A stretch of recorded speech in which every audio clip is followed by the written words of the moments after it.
Hey everybody, how's it going? Hope you're having a lovely day. Today I'd like to explain why it is that I don't use YouTube Red or YouTube Premium in spite of the fact that I have the money to pay for it and in spite of the fact that I am a, quote, content creator myself. In these two videos that I did last year, blocking YouTube ads is piracy, where I'm arguing against the idea that is in the title, and in this video, why you should never feel bad for blocking ads. YouTube system sucks. I'm going over a basic point. I don't think you should feel bad for blocking ads, but more importantly, the hours of your time that are going to be wasted watching ads, in my opinion, is not worth the fraction of a cent that I'm going to get as a result of you watching hours upon hours of shitty ads. So I have no problem with people using ad block. If it genuinely twists your little heart, I'm not going to be making a fraction of a cent off of it.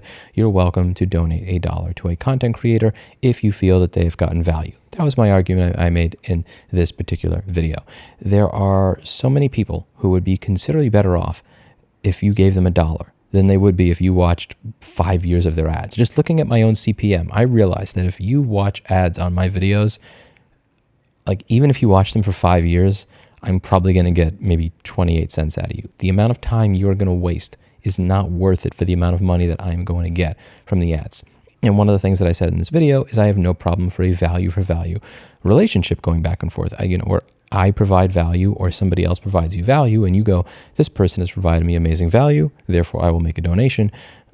But the ad-supported model to me just fundamentally, in my opinion, doesn't make sense. It doesn't work. It does not seem sustainable. And this seems to be one of the reasons that nobody else is actually competing with platforms like YouTube because what they're doing doesn't make sense. Now, when it comes to things like YouTube Premium and YouTube Red, this seems to be doing what it is I'm talking about. It's providing value for value. You pay $10 a month to YouTube. They give you ad-free content, the ability to download, and some other perks and benefits that you don't get if you're just using the platform normally. So why wouldn't I use something like YouTube Red when it allows the creator to be compensated? It allows the creator of the website to be compensated so they could pay for hosting and storage and everything else. Well, they have a system going on very similar to what many websites and services unfortunately have, which is where the people who pirate get a better experience than the people who pay. And that is not something that I can reward, and it is not something I can suggest anybody reward. So how did I figure out about this? Well, I have two phones. One of them has a SIM card and can go online, and the other one does not have a SIM card and cannot go online. And I use them in different circumstances at different places. Like one edge case scenario. Let's say that I'm streaming a bike ride that I'm doing, or I'm using my phone as a camera, but I also want to be able to listen to something and I can't do that when the camera's running. I may have this other phone that I use so that I can listen to something. And what I'll do is I'll have the YouTube app and I'll decide that I'm going to download a video because I'm paying $10 a month and one of the advertised features is I can download. So I download the video and then I go to play it, and it says that you must connect to the internet to play that video, which in my mind, again, I got the internet in the early 2000s. I know I'm old. I'm turning 35 this year. But when I was younger, downloading something meant that you could use it without being connected to the internet. You did not have to connect to the internet to get permission from mommy and daddy to be able to use what you already paid for. Unfortunately, it is now 2023, where every single company seeks to control everything that you do with your hardware, your software, and your life. So if you have not connected to the internet within 3 days, the content that you downloaded will not play. And you can imagine if you're somebody like me that does road trips or anything else where you may be in areas where you have spotty internet or a spotty connection, or you use two different devices for two different purposes, this can be a pain in the ass. Now I know what you may be thinking. Louis, this is an edge use case. How many people don't connect their phone for 3 days? It's not the point. Why is it that if I use an application like NewPipe, which is free, open source, I can see the source code, I can understand that the application is not tracking me, and I can hit the download button on NewPipe, which is free, and I can get an MP4 file that I can use on any device that I choose. I can view that file, whether I've just gone online yesterday or if I have not been online in 5 years, that file will work the exact same way, the way a downloaded file should, when I don't pay anything. But when I pay $10 a month, I have decreased functionality. I have to ask mommy and daddy for permission. You know who doesn't have to ask for permission? The pirate. And that is the problem. Anytime you create a system where the pirate is rewarded, yet the legitimate customer gets screwed, the legitimate customer decides that they are going to pirate and they are never going to give you money again.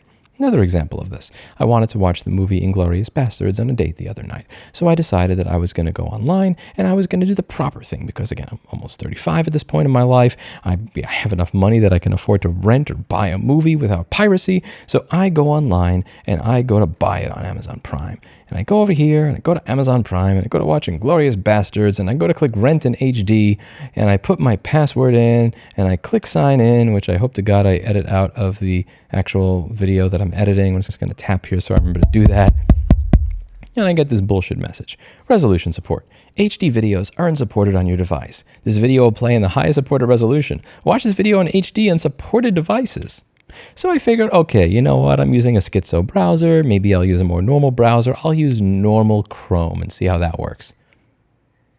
Nothing. Still get the error. So, okay, maybe you guys are really kind of off your rocker here. I'm going to reboot into Windows because I'm using Linux. I'll reboot into Windows and I'll try Chrome and Edge in Windows. Surely that will work.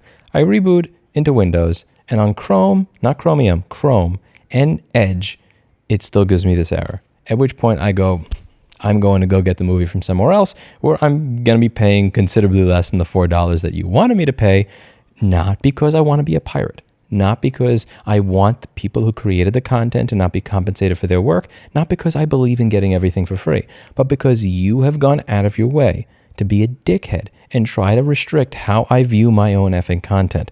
This is a 7980XE processor that was gifted to me by an intern that had, well, very, very wealthy parents a long time ago. It has an RTX 2080, 32 gigs of RAM, and an NVMe SSD. You're not going to convince me that this is not capable of playing a high-definition movie in 2023. This is because I don't have your stupid supported hardware, your stupid supported software or something where you can limit how it is that I view things. And you'll see this from time to time.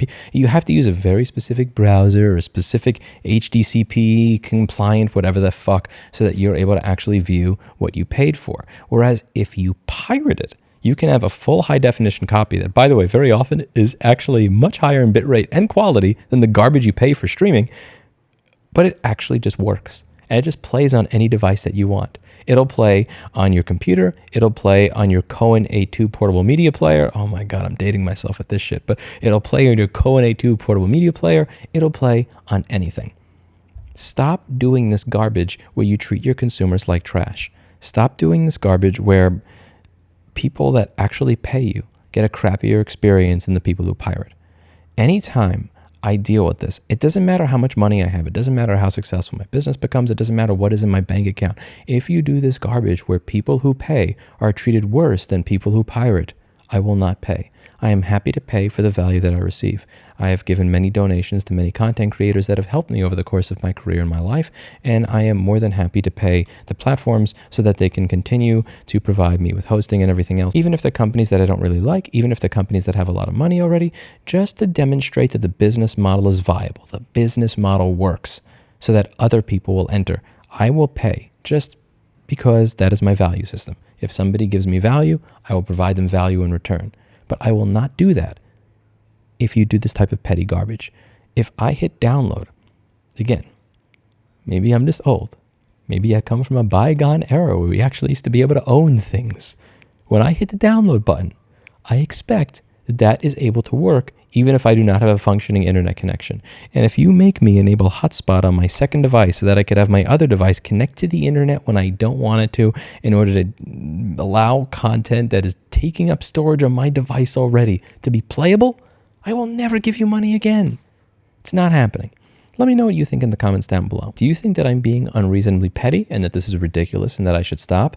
Or do you think that more people need to be unreasonably petty in order for the world to move back towards a little bit more of a sane direction where you have some say over your property, you have some say over your life, you have some say over your hardware and your software and everything else? Because again, the direction that we seem to be moving in, and this is really just kind of zooming out from the whole right to repair thing I focus on, is it's not just about not being able to fix your own things. It's about not having control over your hardware, your software, or your life. And I'm just sick and tired of it. And every time I see it from now on, I realize I have failed in the past. I realize I have made bad choices in the past.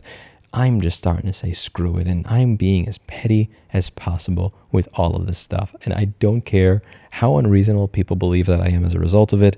I forget who it is who said it, that all progress in the world depends on the unreasonable man. And I think it is time for more of us to start being unreasonable. Both men, women, kitties, everybody. That's it for today. And as always, I hope you learned something. We'll see you all in the next video. Bye now. And lastly, before we end the video, must do the merchandise shout out. I'm very bad at this. I'm so very bad at this, but I do have to start getting better. Check it out. If you are a fan of the right to repair bill that passed in Colorado that's going to allow farmers to be able to fix their own tractors, check it out. We have some merchandise here for you. We have Johnny Deere's tiers, dealership tiers as well, because some dealership associations have been crying about it and saying, this is a lie. Farmers have always been able to fix their own stuff. They're lying. Yes, because farmers love getting involved in politics so that they can do things like clear error codes in their tractor.